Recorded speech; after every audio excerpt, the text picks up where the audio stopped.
Is your school authority? In Holyoke, a plan months in the making was unveiled at tonight's school committee meeting, showing how the school district will work towards regaining local control from the state. Western Mass News reporter Olivia Hickey joins us now in studio with more. Olivia.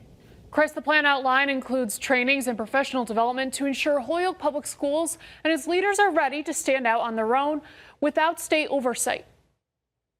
Monday night was a busy one for Holyoke's Local Control Subcommittee, working to finalize transition plans for school committee members. The plan is meant to be adaptive and something that you work with to make sense for what you need to do. And presenting those plans to the public at the school committee meeting. Basically, the goal of this plan is to empower our school committee in the path to local control. As Holyoke Public Schools continues to work towards exiting receivership, the plan presented ensures committee members receive training in key areas essential for running a school district, like setting educational goals, hiring and evaluating the superintendent, finance and budgeting, and policy development. The strategy planned to be put in place starting this upcoming school year.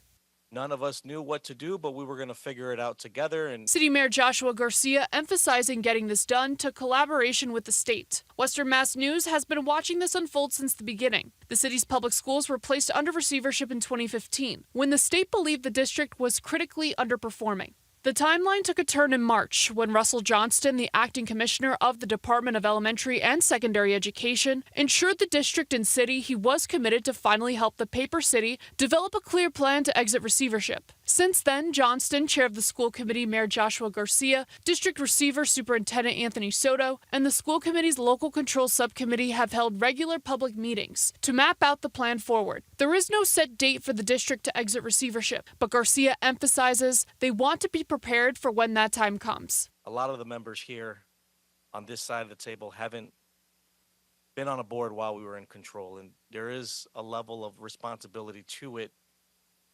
that is critical to support the day-to-day operations of the district. In the end, the motion passed unanimously. All those in favor say aye. Aye. Any opposed?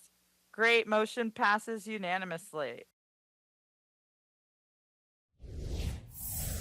There are only 3 school districts statewide under receivership: Holyoke, Southbridge, and Lawrence. We reached out to the Department of Elementary and Secondary Education for comment on tonight's meeting and received a statement from Acting Commissioner Johnston reading, "The Holyoke School Committee has worked hard on the capacity building plan that will help prepare the district to transition out of receivership.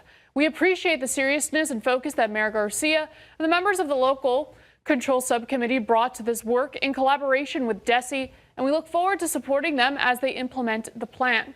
Western Mass News will continue to follow Holyoke Public Schools' trail towards exiting receivership and bring you the latest as soon as we receive it.